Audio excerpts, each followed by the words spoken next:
My sister stole every guy I dated. So I introduced her to my new boyfriend on purpose.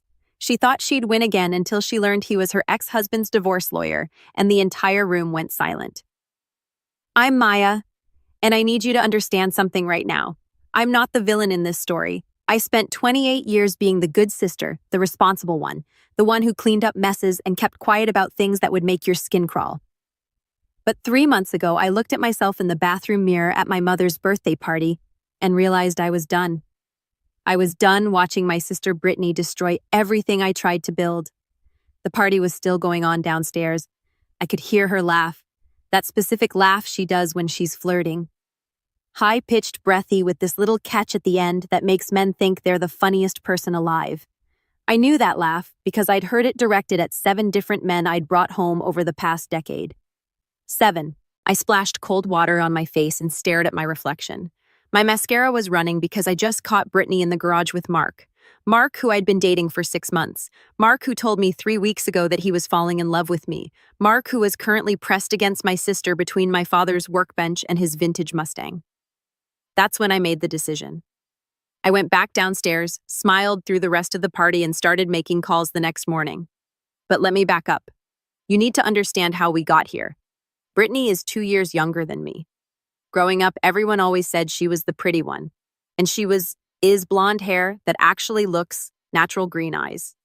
This perfect little figure she maintains without even trying. Meanwhile, I got dad's darker features and mom's tendency to stress eat.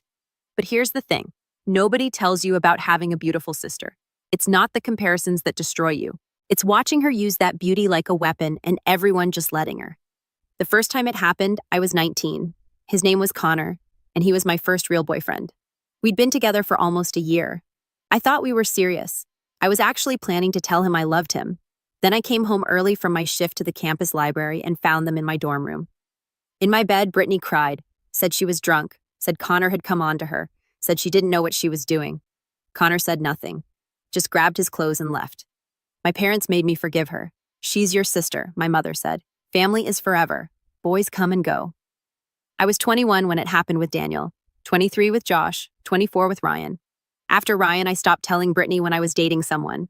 I tried to keep that part of my life separate. It didn't matter. She always found out. She always made her move. And here's what really killed me. Every single one of them fell for it. Grown men who claimed to care about me, who said they wanted a future with me, would throw it all away for one night with my baby sister. By the time I was 26, I had stopped dating altogether. I threw myself into my career instead. I work in marketing for a tech company. Good money, lots of hours, perfect excuse to avoid family gatherings where I'd have to watch Brittany bask in everyone's adoration. Then she got married. His name was Trevor. And honestly, I felt sorry for him from the start. He was a sweet guy, quiet, kind of nerdy, worked in it. He absolutely worshipped Brittany. You could see it in the way he looked at her, like he couldn't believe someone like her had chosen someone like him. I wanted to warn him. I really did. But what was I supposed to say? Hey, Trevor, my sister's going to cheat on you eventually because that's just what she does. They lasted 3 years. The divorce was brutal. Trevor had gotten a promotion 2 years into their marriage, started making really good money, bought them a house in a nice neighborhood. Then Brittany got bored. She started sleeping with his boss who was married with 2 kids. When Trevor found out, he was destroyed. I mean, completely devastated. I saw him at a coffee shop about a month after Brittany moved out, and he looked like he'd aged 10 years. The divorce proceedings were nasty. Brittany wanted half of everything, including the house Trevor had put the down payment on before they got married. She wanted alimony. She wanted his retirement fund.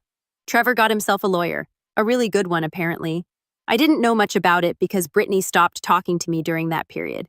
She was furious that I wouldn't automatically take her side, that I wouldn't tell Trevor he was being unreasonable. 6 months ago, the divorce was finalized. Trevor kept the house. Brittany got some money, but nowhere near what she wanted. She moved back in with our parents. That's when she started up her old habits again. I'd met Mark at a work conference. He was charming, successful, funny, a consultant who traveled a lot, which actually worked for me because I liked my space. We'd been taking things slow, which felt healthy, adult. I didn't introduce him to my family for the first 4 months, but then my mom guilted me into bringing him to her birthday party. Maya, sweetie, you're always alone at these things. We want to meet him. We want to see you happy. I should have known better. Mark and I arrived together. Brittany was already there, looking perfect as always in some tight dress that probably cost more than my monthly rent. I watched her eyes light up when she saw Mark, watched that predatory smile cross her face. I stayed close to him for the first hour, but then Dad needed help with the grill, and Mom wanted me to check on something in the kitchen, and somewhere in that chaos, I lost track of Mark. I found them in the garage 20 minutes later. Brittany was pressed up against him, her hand on his chest. Mark was leaning back, but not pulling away, not stopping her. And that's when I heard it. That laugh, I didn't say anything, just stood there in the doorway watching until Brittany finally noticed me. Maya, oh my God, this isn't what it looks like. Really? I said. My voice sounded calm, detached, because it looks like you're trying to my boyfriend at our mother's birthday party. Mark started stammering. Maya, listen. She just get out. I said, Maya, come on, get out. He left. Brittany tried to follow me back into the house, but I locked myself in the bathroom upstairs. That's where I was when I made the decision. When I realized I was done being the victim in this story, done being the sad sister who everyone pied but nobody protected. I started with a Google search, Trevor's divorce lawyer. It took me about 15 minutes to find him. His name was James Whitmore, and his firm specialized in high net worth divorces. I scrolled through his professional photos. Mid-30s, dark hair, nice smile, conventionally attractive, but in that polished professional way. Perfect.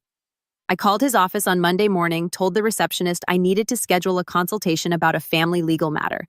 They had an opening that afternoon. James Whitmore's office was in one of those downtown buildings with all glass and steel, the kind of place that screams expensive. His receptionist led me back to a conference room with a view of the city. He walked in 5 minutes later. In person, he was taller than his photos suggested. Good suit, confident handshake, all business. Miss Chen, thank you for coming in. How can I help you today? I sat down across from him. This is going to sound strange, but I need your help with something that isn't exactly legal advice. He raised an eyebrow. Okay, you handled my sister's divorce. Brittany Chen. Her married name was Morrison. His expression changed, professional mask sliding into place. I can't discuss the details of a client's case even with family members. I'm not asking you to. I want to hire you for something different. I'm listening. I laid it out for him. All of it. The years of betrayal, the pattern of behavior, the way she destroyed my relationship after relationship. I told him about Mark, about the garage, about the moment I decided I was done. So what exactly are you proposing, he asked when I finished. I want you to pretend to be my boyfriend. I want to introduce you to my family, specifically to Brittany, and I want to see what she does. He leaned back in his chair, studying me. That's an interesting proposition. I'll pay you whatever your hourly rate is. It's not about the money, Miss Chen. It's about ethics. Using my professional position to participate in what amounts to entrapment, it's not entrapment. I'm not trying to get her arrested. I just want her to show everyone who she really is. And I think I paused, choosing my words carefully. I think you might have your own reasons for wanting to help with that. His jaw tightened slightly. What makes you say that? Because I saw what she put Trevor through, and I'm guessing you saw it too. The manipulation, the lies, the way she tried to destroy a decent man just because she could. James was quiet for a long moment. Then he said, "What's your timeline?" We met 3 more times over the next 2 weeks to plan everything out. James was meticulous. He wanted to know everything about my family, about Brittany's patterns, about what I hoped to accomplish. The goal, I told him, is just to expose her, to make my family see what she's really like. Once they see her try to seduce my boyfriend at a family event, once they can't deny it anymore, maybe they'll finally stop making excuses for her. And you're sure you want to do this? He asked. Because once we start, there's no going back. Your relationship with your sister is going to be permanently damaged. It's already permanently damaged, I said. I'm just tired of being the only one who admits it. We started dating publicly 2 weeks later.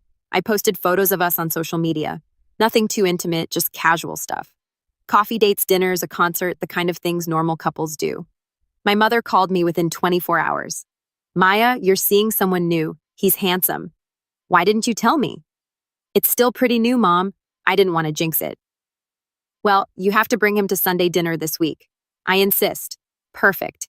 James picked me up at 6 o'clock on Sunday. He dressed down a bit. Nice jeans, button-down shirt, leather jacket. He looked good, approachable. Exactly the kind of guy Brittany would see as a challenge. You ready for this? He asked as we pulled up to my parents' house. Not really, but let's do it anyway. My mother answered the door and immediately pulled James into a hug. You must be James. Ma's told us so much about you. I had told him almost nothing, but that was Mom's way. She ushered us inside, where Dad was setting up for dinner, and Brittany was curled up on the couch with a glass of wine. She looked up when we walked in, and I watched it happen in real time. That spark of interest, that calculating look. She sat down her wine glass and stood up, smoothing down her dress. "You must be the new boyfriend," she said, walking over with her hand extended. "I'm Brittany, the baby sister." James shook her hand, his smile polite but not too warm. "Nice to meet you, Ma's mentioned you. Has she—" Brittany's eyes flicked to me, then back to James. "I hope she said good things," she said. "You're very close," James said smoothly. I almost laughed at that, but I kept my face neutral. Looping my arm through James's dinner was exactly as excruciating as I expected. Brittany positioned herself across from James, leaning forward whenever she talked, laughing at everything he said. She kept touching her hair, her neck, doing all the little things she does when she's hunting. My parents didn't notice, or if they did, they didn't say anything. James played his part perfectly. He was attentive to me, but not overly so. Friendly to Brittany without being flirtatious. He answered her questions about his work without giving away too much information about the law firm. After dinner, Mom insisted we stay for dessert. Brittany volunteered to help in the kitchen, which meant I was left alone with James in the dining room. "She's already planning her approach," he said quietly. "I know. Did you see the way she looked at you?" Hard to miss. He glanced toward the kitchen. "Your parents really don't see it, do they? They have never wanted to see it." When Brittany came back with the pie, she made sure to sit next to James this time. Her leg kept brushing against his under the table. She'd freshened her lipstick and let her hair down. I excused myself to use the bathroom, leaving them alone. When I came back 5 minutes later, Brittany was showing James something on her phone, leaned in close enough that their shoulders were touching. We left around 9 o'clock. James walked me to his car with his arm around my waist. My parents watched from the doorway, smiling. That went well. Mom called out, "You two are so cute together." In the car, James let out a long breath. "Your sister is persistent." That's one word for it. She asked for my number. Said she wanted to add me to the family group chat. Of course she did. Over the next 3 weeks, Brittany texted James constantly. Memes, funny videos, questions about restaurants or movies, always with some excuse for why she needed to contact him specifically instead of just asking me. James screenshotted every conversation and sent them to me. We met at his office twice a week to review the evidence and plan our next move. "She's building up to something," James said during one of our meetings. "This is how she operates. Creates a sense of familiarity. Makes the guy feel like they have this special connection with her." "How do you know that?" I asked. He was quiet for a moment. Then he pulled out a folder from his desk drawer. During Trevor's divorce, part of my investigation involved documenting Brittany's pattern of infidelity. I interviewed several of the men she'd been involved with. They all described the same approach: the texts, the casual friendship, the gradual escalation. He opened the folder. Inside were printed transcripts, photos, documentation, evidence of affairs with at least 5 different men during her 3-year marriage to Trevor. "Jesus," I whispered. "Does Trevor know about all of this?" "He knows about the ones that were relevant to the divorce proceedings." The rest, James shook his head. The court didn't need to see everything, just enough to prove infidelity and deny her claim to his assets. I stared at the papers. "Why are you really helping me with this, James?" He looked at me directly. "Because I watched your sister almost destroy a good man." Trevor Morrison came into my office 2 years ago and he was suicidal. I'm not exaggerating. He'd been systematically broken down by someone who was supposed to love him. And when I helped him fight back, your sister tried to destroy my reputation, filed a complaint with the Bar Association claiming I'd manufactured evidence. It was all nonsense, but it took months of my life to clear my name. I had no idea. Why would you? But that's who your sister is, Maya. She destroys people, and then she plays the victim when they try to defend themselves. So yes, I have my own reasons for wanting to help you expose her. Call it petty if you want, but I'm human. I looked at the folder again, then back at him. So what's our end game here? What's the final move? He smiled. I was hoping you'd ask that. The plan came together over the next few days. My parents' anniversary was coming up in 3 weeks. Big party. Lots of family and friends, the perfect stage for Brittany to make her move and for us to spring our trap. But first we needed to accelerate things, make Brittany feel like she was running out of time. I started posting more couple photos on social media, me and James at the beach cooking dinner together. One particularly cozy shot of us on his couch with the caption, "Perfect Sunday." My mother called immediately. "Maya, you two look so serious. Is this getting serious?" "Maybe, Mom. We'll see." I knew that would get back to Brittany. Sure enough, 2 hours later, James got a text from her. Wow, you guys are moving fast. Happy for you both. She's panicking, James said when he showed me. She's losing control of the narrative. The next text came the following day. Hey, I'm going to be downtown for a meeting on Thursday. Want to grab coffee? James sent back. Sure, I have a break around 2. He didn't tell me about the coffee meeting until afterward. When he showed up at my apartment that evening, his expression was grim. What happened? I asked. She made her play, full court press. He sat down on my couch, running his hand through his hair. Started with the usual small talk, then pivoted to how she thinks I'm too good for you. How you've always been the unstable sister, the jealous one. How she's worried I don't really know what I'm getting into. My stomach churned. She said that, and then she put her hand on my leg and told me that if I ever wanted to talk to someone who really understands what it's like to be in your family, she's always available. Did you? I smiled. Told her I appreciated her concern and said I needed to get back to the office. But Maya, she's going to make a real move soon. Probably at your parents' anniversary party. Good, I said. That's exactly what we want. The 3 weeks until the party felt endless. Brittany increased her texting frequency. She sent James selfies. She invited him to join her at a yoga class. She even accidentally sent him a photo that was clearly meant to be provocative. Then followed up with, OMG, sorry, that was meant for someone else. How embarrassing. James documented everything. The night before the party, we met one final time at his office. Last chance to back out, he said. I shook my head.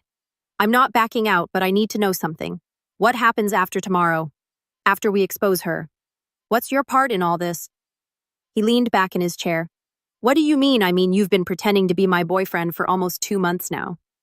We've spent a lot of time together, and I need to know if you're just doing this for revenge against Brittany, or if I trailed off suddenly, unable to finish the sentence. James looked at me for a long moment. Then he said, Honestly, it started as revenge. When you first walked into my office, I saw an opportunity to expose someone who'd caused a lot of damage both to my client and to me professionally. But somewhere along the way, this stopped being entirely fake for me. My heart did something complicated in my chest. James, I know this whole situation is messed up. I know the foundation of this, whatever this is built on deception and revenge. But Maya, you're smart and funny and stronger than you give yourself credit for. And spending time with you even in this bizarre context has been the highlight of my year. I didn't know what to say to that. We don't have to figure it out tonight, he continued. Let's get through tomorrow. Let's expose your sister, and then when all this is over, maybe we can start fresh. Go on a real first date. No ulterior motives, no plans, just us. I'd like that, I said, quietly. The anniversary party was at a rented event space overlooking the water. My parents had gone all out. 200 guests, live band, open bar, the works. James picked me up at 6 o'clock. I'd bought a new dress for the occasion. Emerald green fitted the kind of thing I never usually wore. But that made me feel powerful. You look incredible, James said when I opened the door. Thanks. Ready to put on one hell of a show. He smiled. Been ready. We arrived fashionably late. The party was already in full swing. I spotted Brittany immediately. She was wearing white, which seemed like an interesting choice for our parents' anniversary party. Tight, low-cut, impossible to ignore. She saw us walk in and her face lit up. She made a beeline across the room. Maya, James, you made it. She hugged me first. Perfunctor then turned to James with a longer, tighter hug. You look so handsome tonight. Thanks, Brittany. You look nice too. We worked the room for a while talking to relatives, congratulating my parents. Brittany kept appearing nearby, always in James's eyeline, always making sure he noticed her. Around 8, the band took a break and people started mingling more freely. That's when Brittany made her move. She approached James while I was talking to my aunt on the other side of the room. I watched out of the corner of my eye as she touched his arm, leaned in close to whisper something. James nodded, smiled, and followed her out onto the balcony. I counted to 30, then followed. The balcony was dimly lit, overlooking the water. Brittany had positioned herself against the railing, James standing a few feet away. I stayed in the doorway in the shadows where they couldn't see me. I've been wanting to talk to you alone all night, Brittany was saying. There's something I need to tell you. What's that? James asked. I don't think Mia's being honest with you about us, about our family, about everything. How so? She's always been jealous of me ever since we were kids. She sees me as competition, and she's probably told you all kinds of things to make you feel sorry for her. Actually, she hasn't told me much about your relationship at all. Brittany moved closer. That's because she knows if you really understood our family dynamic, you'd see through her act. Maya isn't the victim she pretends to be. Then what is she manipulative, unstable? I've watched her drive away every good thing in her life because she can't handle not being the center of attention. She put her hand on his chest. A guy like you deserves better than that. Better like who James asked. His voice was calm, neutral, like someone who knows what she wants. Someone who isn't playing games. Her hand slid up to his shoulder. Someone like me. That's when I stepped out of the shadows. I thought you might say something like that. Brittany jumped back, her face flushing. Maya, this isn't what isn't. You trying to seduce my boyfriend at our parents' anniversary party, because that's exactly what it looks like from here. You don't understand. No, Brittany. For once I understand perfectly. I looked at James. Tell her. James reached into his jacket pocket and pulled out his phone. Brittany, do you recognize me? Really look at me. She stared at him, confusion crossing her face. James Whitmore and Associates. I represented your ex-husband in your divorce. I watched the color drain from her face. That's impossible. You and Maya, you've been dating. We've been setting you up, I said, for 2 months. Every text, every conversation, every time you tried to flirt with him. We documented all of it. You can't do this. This is entrapment or something. It's not entrapment, James said calmly. Entrapment requires law enforcement. I'm just a private citizen who agreed to help someone expose a pattern of destructive behavior. Maya, please. Brittany turned to me, tears starting to form. I'm your sister. You can't do this to me the way you did it to me. With Connor, Daniel, Josh, Ryan, Mark, I pulled out my own phone. I have screenshots of every text you sent James, every time you tried to undermine me, every play you made. And we're going to show them to Mom and Dad, to everyone tonight. They won't believe you. They will when they see the evidence, but more importantly, Trevor's going to see it. Because James kept copies of everything from your divorce, Brittany. All the affairs, all the lies, everything that didn't make it into the final court documents. And if you ever come near anyone I care about again, if you ever try to sabotage another relationship of mine, all of that goes public. To your friends, to your social media, to everyone. She stared at me. And for the first time in my life, I saw fear in her eyes. You wouldn't try me. The balcony door opened behind us. My mother stood there looking between the three of us. Girls, what's going on out here? People are asking where you are. I looked at Brittany. This was her last chance to come clean, to tell the truth for once in her life. She said nothing. Mom, I said I need to talk to you and Dad right now, all of us together. We sat in a small room off the main hall. Me, James, Brittany, and my parents. I laid out everything. The years of betrayal, the pattern, the setup with James. I showed them the texts, the screenshots, the documentation. My mother cried. My father sat in silence, his face getting redder and redder. Brittany tried to defend herself, claimed I was making it all up, that I was jealous, that this was all some elaborate revenge fantasy. Then James spoke up. Mr. and Mrs. Chen, I know this is difficult, but I need you to understand something. Your daughter, Brittany, has a pattern of destructive behavior that extends beyond just her sister. During my representation of Trevor Morrison in their divorce, I documented affairs with 5 separate men during their marriage. She attempted to financially ruin a good man out of spite, and when that didn't work, she filed false complaints against me professionally. He pulled out his folder, the one from his office. He brought copies. This is who your daughter is. And Maya didn't deserve to spend her entire life being victimized by someone who's supposed to love her. My father looked at Brittany. Is this true? Any of it. Brittany opened her mouth, then closed it, then opened it again. Some of it, maybe. But they're twisting everything. Stop. My father's voice was sharp. Just stop. No more lies. The silence that followed was deafening. Finally, my mother spoke. I think you should leave, Brittany. Mom, I said leave. We'll talk about this later after we've processed everything. But right now, you need to go. Brittany looked at me. The tears were real now. Not manipulative, not calculated, just raw hurt and anger. I hope you're happy. She said, you just destroyed our family. No, I said. You did that all by yourself. I just stopped covering for you. She left. We heard her heels clicking across the floor of the event space, then the sound of the main door closing. My mother reached across the table and took my hand. Maya, I'm so sorry. All those years, all those boys, we should have protected you. We should have seen what was happening. I tried to tell you I know and we didn't listen. We made excuses for her because it was easier than admitting what she was doing.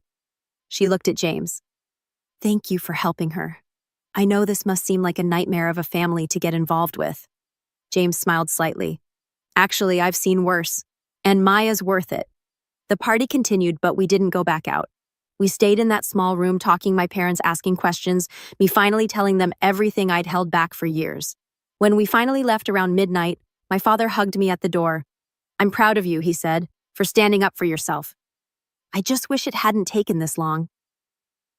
In the car, James and I sat in silence for a few minutes. You okay? He finally asked. I don't know.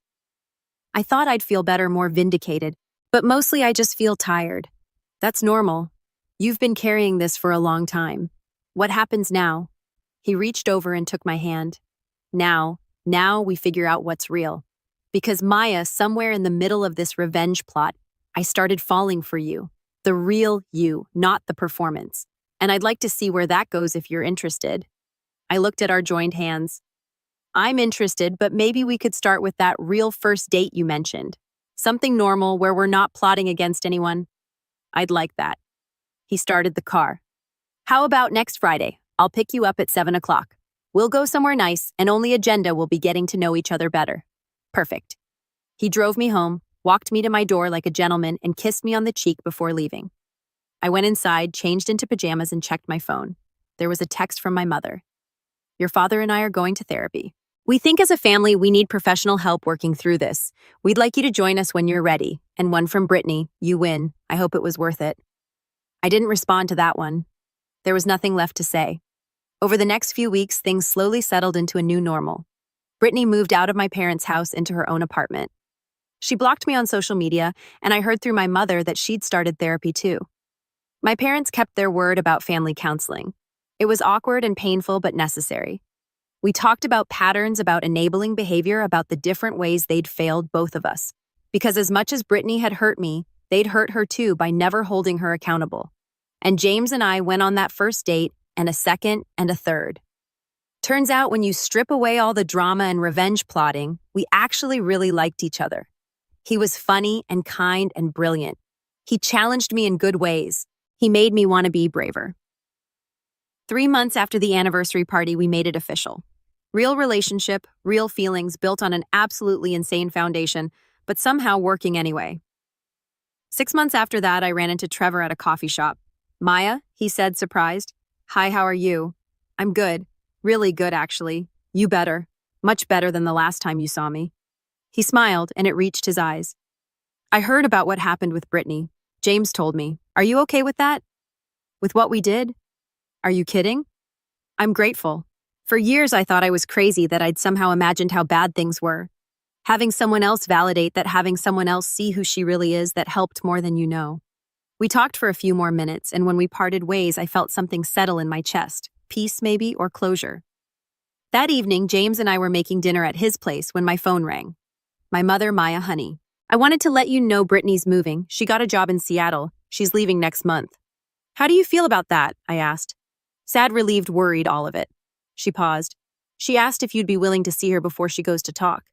I looked at James, who was chopping vegetables and pretending not to listen. I'll think about it, I told my mother. 2 weeks later, I met Brittany at a coffee shop near her apartment. She'd cut her hair shorter and she looked thinner, older somehow. Thanks for coming, she said when I sat down. Mom said you're moving. Yeah, fresh start, you know. She wrapped her hands around her coffee cup. I've been in therapy. Real therapy, not just the court-ordered stuff from the divorce. And I've been talking about you, about us. Okay, I need to apologize. A real apology, not the fake ones I used to give. She looked directly at me. What I did to you for all those years, that was cruel. It was cruel and selfish and wrong.